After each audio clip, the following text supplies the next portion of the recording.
This is WWE superstar Drew McIntyre, and you're listening to the WWE Podcast.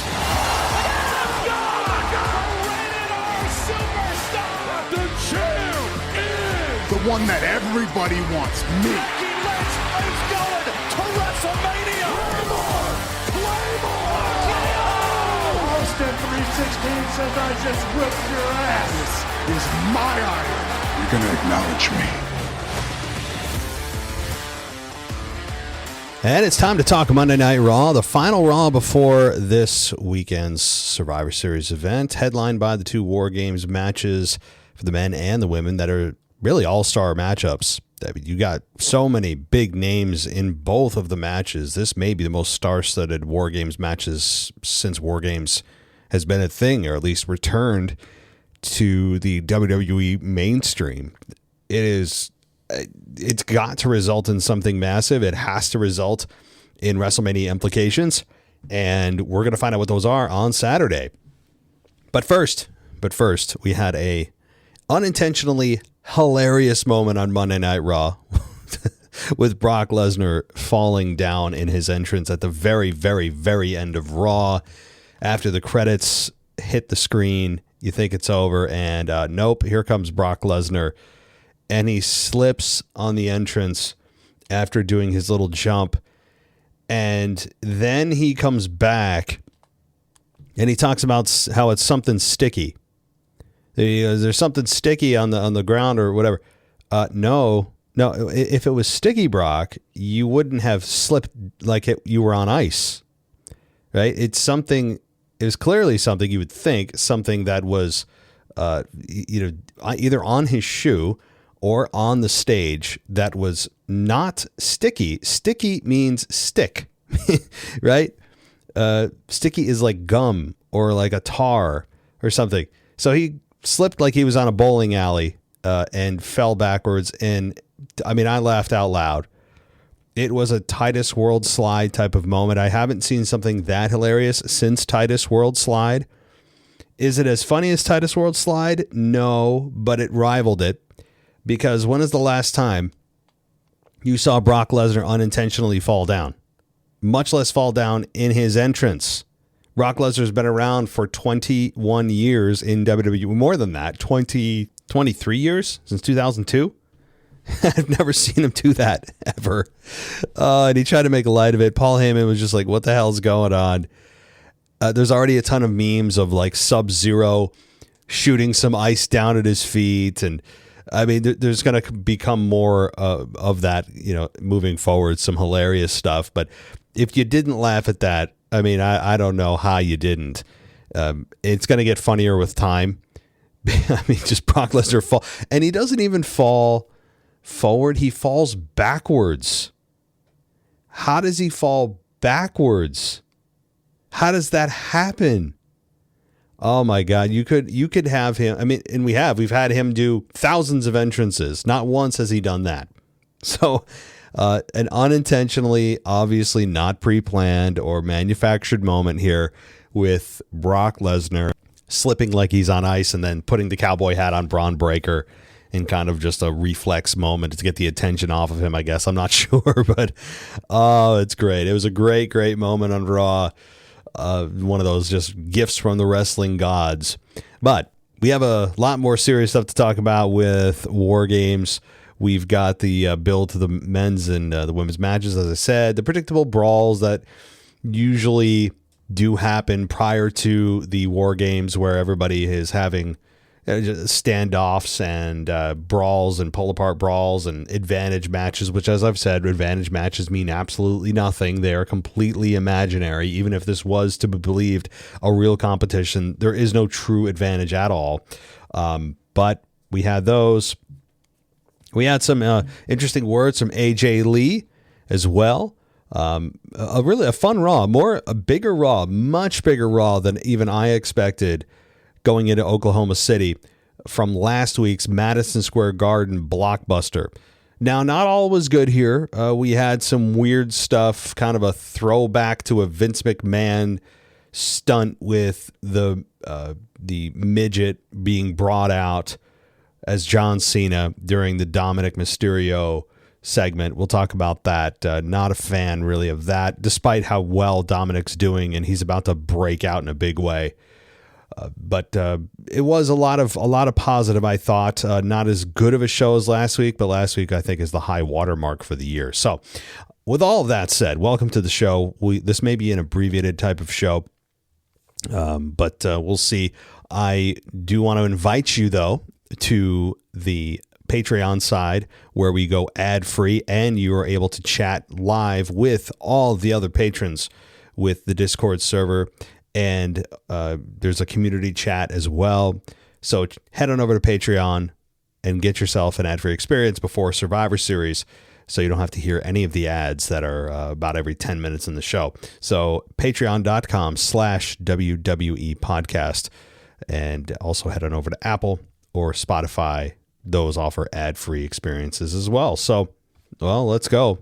Time to talk Monday Night Raw. Now, as I said, Monday Night Raw came to us from Oklahoma City. And Roman Reigns comes out and he told the fans to acknowledge him in the entrance of Cody Rhodes played. He headed to the ring.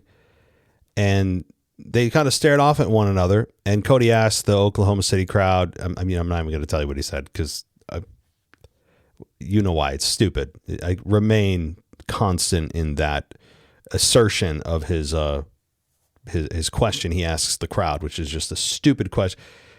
You can't ask a crowd a yes or no. You can only ask a crowd a yes or no question when it comes to this. You can't leave an open-ended question to the crowd. Everybody should just shut up. When he said, why are we cheering? Why are we cheering when he asks you this? Doesn't make sense. He's asking you an open-ended question. Okay. So Cody asked, what's in it for Reigns? Reigns said he'd been in the war that Cody was just joining. Reigns said he doesn't like Cody, who doesn't like him, and they don't know each other well. Roman said neither of them play around when it comes to their family. He said half the team is his family. And he's been invested in the Usos for a long time and would see that investment through. And he said, understood. All I can say is welcome to my team. And Cody offered a handshake that Roman did not accept. But Punk comes out and he talked about the War Games match being the most star-studded in history, which is true. Yeah, for sure. Once in the ring, he then looked at Reigns and asked, is it great to be alive on Monday night in Oklahoma City or what? Okay. I can't stand the pandering stuff. Sorry. The stuff that just gets every local crowd behind them. That's okay. So Punk looked at Reigns and then Rhodes and said, OKC, acknowledge us. And he said he was happy that Cody and had Roman's word. He said he didn't need Roman's word because he saved his life last year in War Games. And Reigns said Punk ruined his a few months later.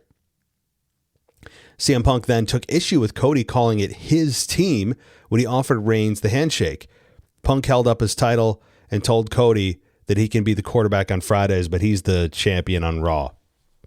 That was a good kind of statement there. A couple statements there by Punk saying that, you may be the quarterback on Fridays, but when you're here, I run this team essentially on Mondays.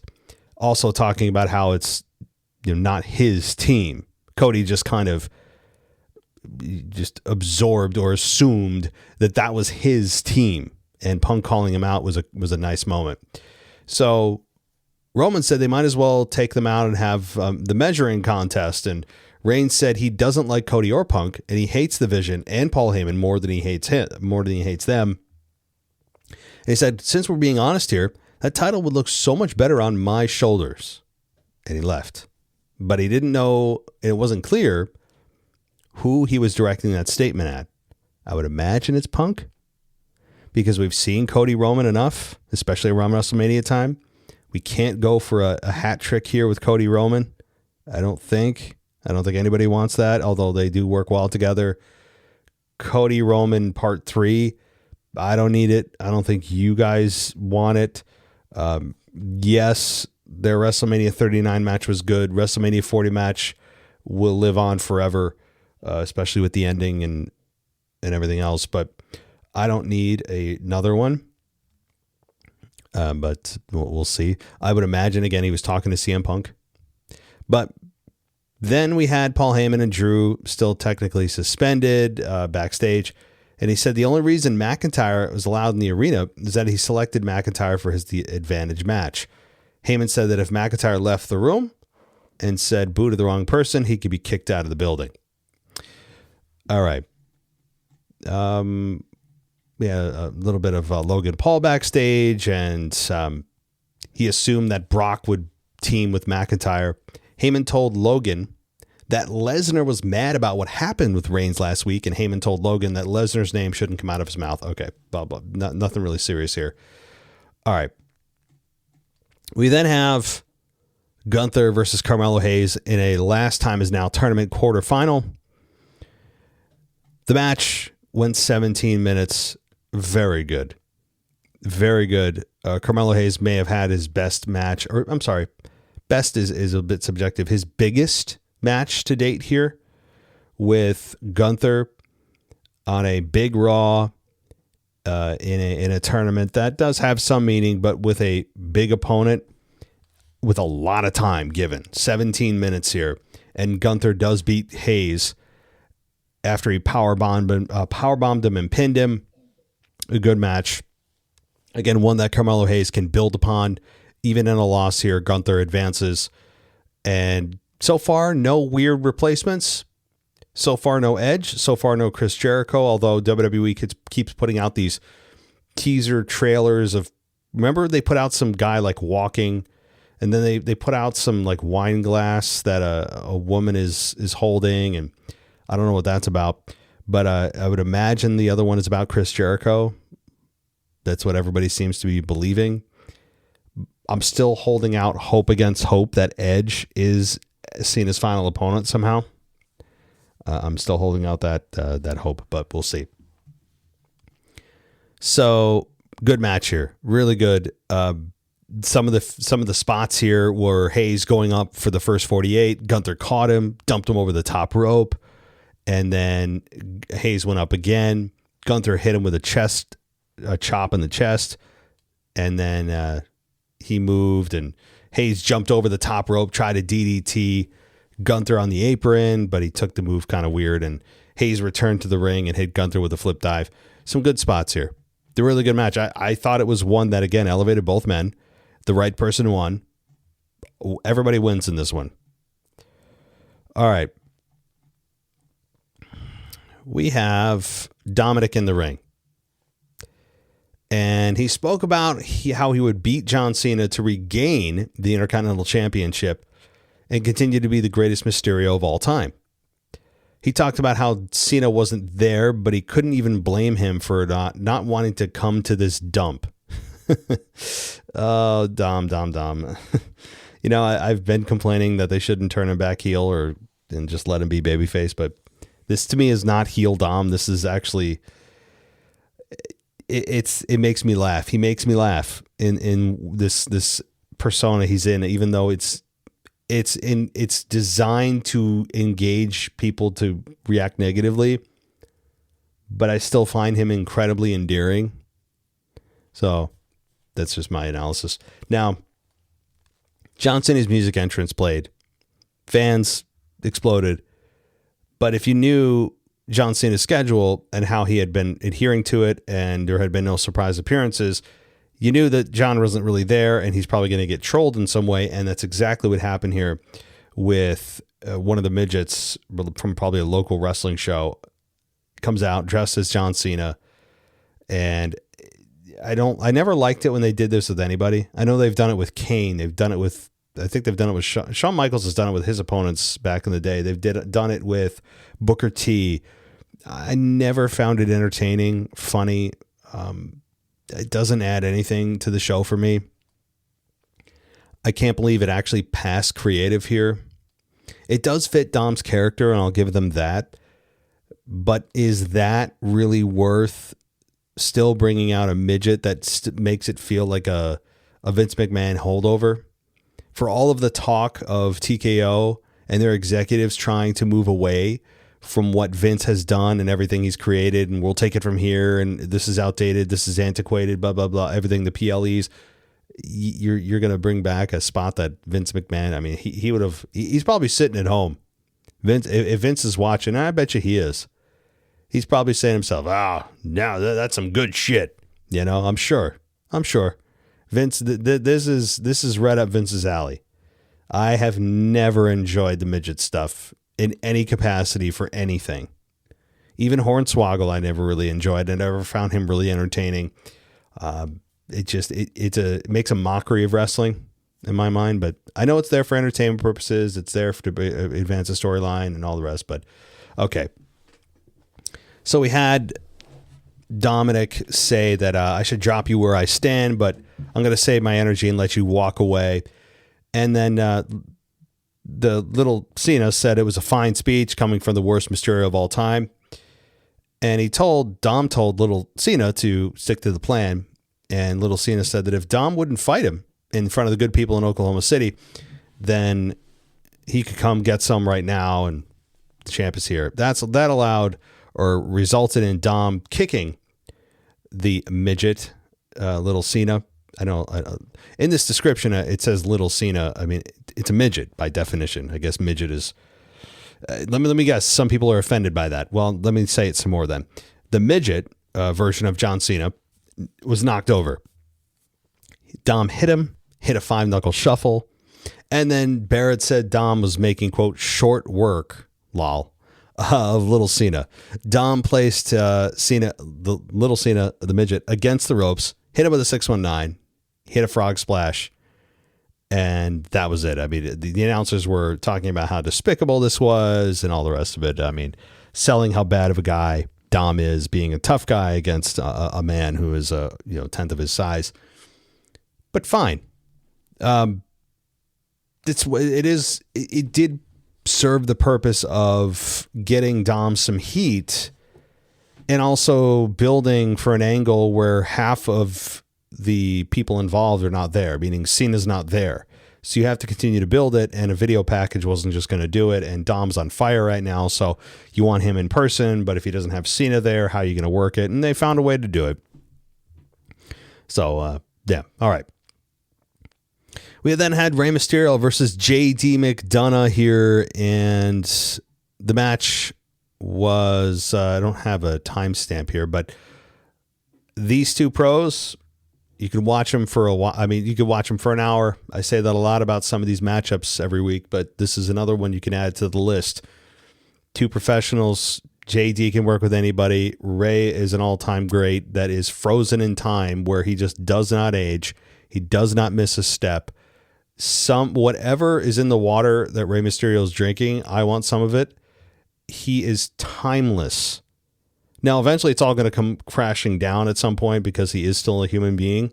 But for the time that we're enjoying him here, where he's just timeless, I mean, I love it. And for JD to be able to work with him and have some rub from Rey is obviously good for him. Rey winning was also the right call.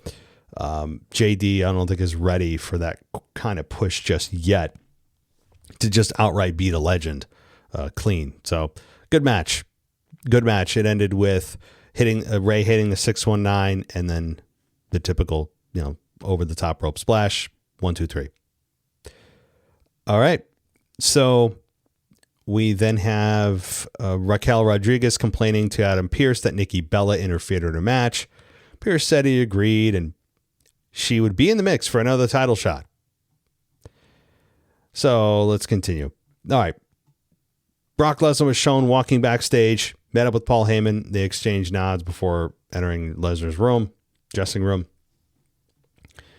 And that's when we had the Kabuki Warriors making their entrance, coming out of a break here.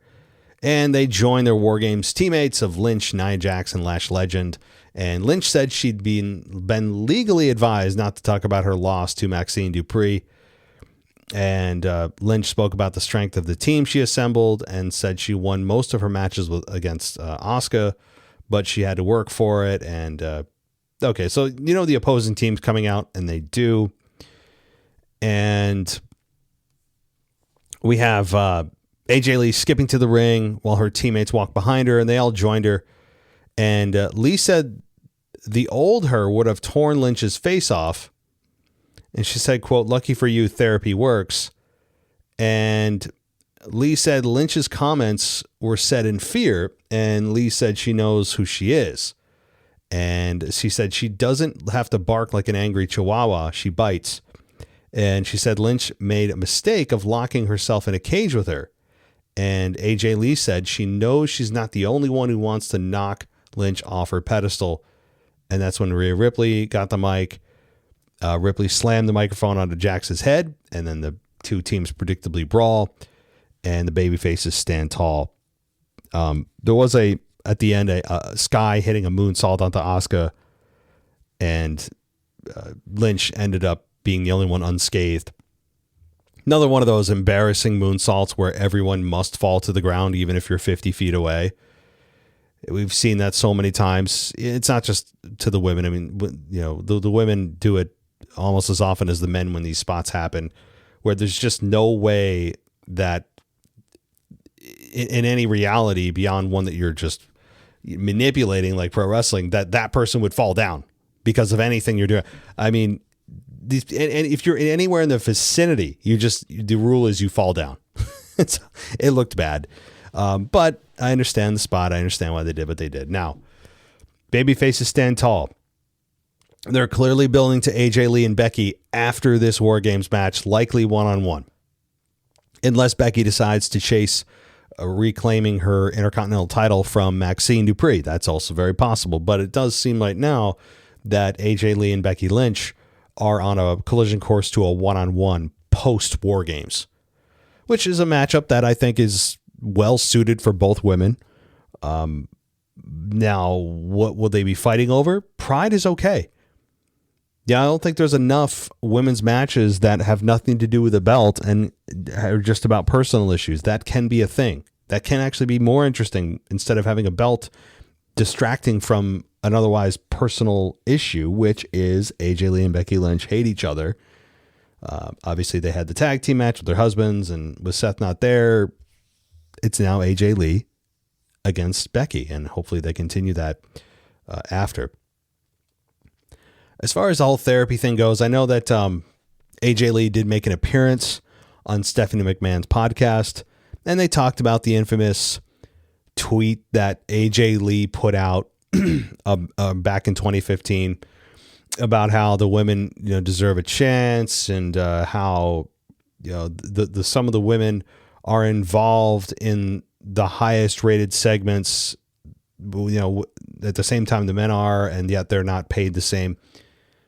I know this tweet is a decade old, but it still is I think a relevant response that I have to this. The women, first of all, yes, we all know the fans are really the ones that decided that the women need to be showcased more. And in a lot of ways, I think they still need some work on that front. But everything's earned, number one. You don't deserve anything. You aren't owed anything, despite what this generation and culture tells you. You aren't owed anything. I know that hurts a lot of tummies. But also, just taking apart her tweet that she said to Stephanie 10 years ago, where she's saying that, the men are getting paid a lot more, even though the women are in the same segments that are the highest rated, whatever, right? Well, let me ask AJ, and I would ask AJ this now, just as I probably would have back in 2015. Okay, fine. The women are in the same segments, but why? Here's the key question. Why are those segments so highly rated? Why were they? Is it because of the women that were in those segments at the time? Or maybe, just maybe, it was because of the men's programs that were going on that were much more interesting at the time, and the women just happened to be a part of the segment. Had the women not been a part of the segment, the ratings wouldn't have been affected one way or the other. That's how it was treated back then, and to some degree still today. Okay, I mean, the men are still, this is just an observation. I know we're not supposed to notice this. You always get in trouble for noticing. The men's men's segments and men's programs still take priority over the women's, generally speaking. And I think that will generally always be the case. Why? Because men's wrestling generally is more interesting. Generally. I'm not saying the women haven't had great success, that they haven't had good storylines, and at times have really grabbed the headlines and made a lot of history and did all the rest. But it's kind of the same concept when it comes to just, the WNBA, or why there's no women's, a nationally televised version of the MLB, or, why there's not women's NFL. Like, men's athletics is generally much more interesting than women's. It's just the way it is. Now, why is that? Well, that's because men are just different. Okay. It doesn't mean we're better, although men are just physically stronger, and we all know that, but generally more athletic. I think some of that is inevitably going to result in men just having better matches. Not all the time. This is not an across the board thing. I know some people are going to lose their minds over this. I don't care, but it's just reality. Men generally have better, or have more capability, more potential to have better matches because of their physical superiority. That doesn't mean they're better on the mic necessarily, of course, though. We've seen women that are much better on the mic. AJ Lee is, I love her on the mic. Rhea Ripley has improved greatly. Nia Jax, to her credit, has improved. Becky Lynch, I think, has found her voice again. Go down the line. But when it comes to in-ring, and when it comes to just generally kind of like who is going to lead the company, no one would say this out loud today because for some reason it's frowned upon, but the men, I think, will always, for more often than not, be in that position. And it's just the way it is. It's just how it is. If you put all the women on the show in the same position that you put the men, and you reverse the roles, I think the ratings would decrease. I do. Because men's men's wrestling is just more interesting. No, you're not supposed to say that out loud, but it has been. And for AJ Lee, even now, to say that, women should be, no, you are a side, you're kind of a byproduct of, or a kind of a background piece to a high rated segment, back in 2015. Right. So that is where I would ask is like, okay, no, you don't deserve that. You're not causing the ratings. You're just privileged enough to be a part of the higher rated segments. So also, now that if I haven't already pissed off enough people here, which is fine. It's not my goal to piss people off. It's just, I've got no reason to just hold anything back here. And I think some of you are going to relate and be like, yeah, that's probably true. And others are going to think it's some kind of chauvinistic statement. It doesn't matter to me. But my point I was going to make is some people are assuming that it's the return of Ronda Rousey in that teaser that WWE put out. I really hope that it's not Ronda Rousey. I have been very much an anti-Rousey proponent for a long time now. She had a nice brief kind of introduction and first part of her career, and then it was just a dumpster fire after that. And she's just a mess of a human being. I mean, she's a mess. I don't need her immaturity. She still acts like a 14-year-old girl at times. She's disrespected the business a lot. Not that matters anymore to even the executives at TKO. So I hope it's not Ronda Rousey. We don't need her. The women certainly don't need her. They've moved on and done just fine without Ronda Rousey. So I'm just very, very, very much hoping it's not Ronda. I know some of you love Ronda, and she has certainly name brand value and notoriety and all the rest of it. So maybe they're overlooking that because they feel she'll bring in eyeballs.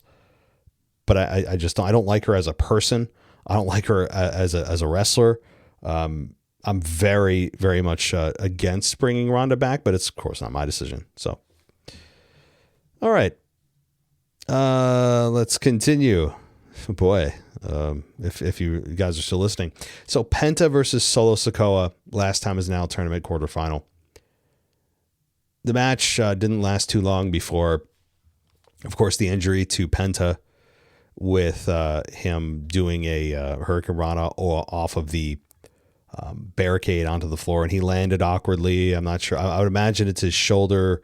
We'll have to get a much more complete analysis, medical analysis. I'm sure they'll give us an update.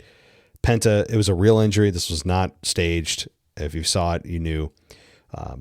Penta suffered some kind of serious shoulder or arm injury. It looked like maybe a collarbone break, maybe shoulder separation, maybe I'm just speculating, but yeah, they had to stop the match. Solo was not happy. Everybody was not happy, and it's just one of those freak things. And it's always, when you look at the injuries, it's usually, I shouldn't say always, usually it's not the fantastical big spots that injuries occur. It's the common stuff. Common stuff that person's done a million times.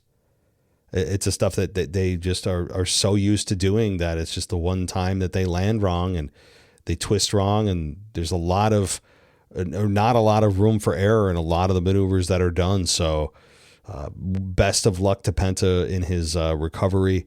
I know that he was very frustrated, you could tell.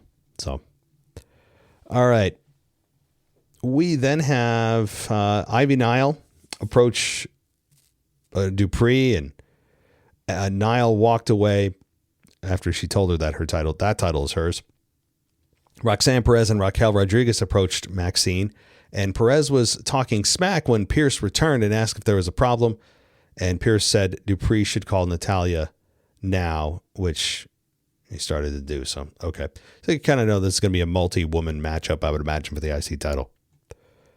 All right, Logan Paul and Drew McIntyre versus Jimmy and Jey Uso in a War Games advantage match. So the match went 17 minutes with Logan Paul and Drew McIntyre winning in a very good match. I mean, yeah, four absolute professionals in here. Logan Paul, who has no business being as good as he is. You have Drew McIntyre, who is, I think, at his peak right now. Jimmy and Jey Uso, who are much better as a team than they are solo, I think. No pun intended. So the fans chanted OTC. They got their wish as Roman Reigns comes out. He hit Breaker and Reed with Superman punches, and then he clotheslined Logan over the top. Brock Lesnar's music hits, and he slipped and fell, as I said earlier in the beginning of the show. Just hilarious. I mean, I know that at one point too, we had Lesnar's pants rip, which was on SmackDown how long ago now. But this was good. I mean, Lesnar just made the segment here, but he does, he pretends to walk out and come with his team, but his team ends up going in front of him, and Brock Lesnar backs off, and they brawled with the opposing team to end the show. So Brock Lesnar doesn't really get physically involved here, but he does get physically involved with himself. That sounds awful, but you know what I mean. So that's Raw. A solid Raw. I'd say a solid go home, sell ya type of show to get us ready for War Games. It was one that I think it sets us up nicely for Saturday and Friday. Of course, they have one more shot at selling us the PLE. Now, I hope that you guys are subscribed, right? On ESPN. Is it on? Wait a minute. So I got to Google this. Where can I watch Survivor Series? Because I'm Googling it now. So let's see here. We can watch Survivor Series. Yeah, it's only, okay, ESPN. Okay. I thought for some reason I heard that they can do it on Peacock still, and that's not true. All right. So hopefully you guys got the ESPN app. I'm going to have to find I do not actually have it. I'm going to have to find some kind of other stream, if you know what I mean. There's other streams that out there that are free. I hope you get my drift. So If you guys want to join us ad-free, patreon.com/WWE podcast is, of course, the where you go. You can also go over to X, follow us on X at wrestling_audio. I'll be tweeting throughout the PLE. It is going to be a massive event, of course. And I'll be back on, actually, maybe I'll be back sooner than you think. In the next day or two, I'll be giving you guys my preview and predictions for the show, in addition to the mailbag. So get us your questions, your predictions earlier than you normally would at mailbag@wwepodcast.com. Thank you, everybody. Hope you enjoyed the show. We'll talk soon. Thanks for listening to the WWE Podcast. Don't forget to subscribe on your favorite podcast app so you don't miss a show, or head to wwepodcast.com. And for all of these shows ad-free, head over to patreon.com/WWE Podcast. Until then, we'll see you next time.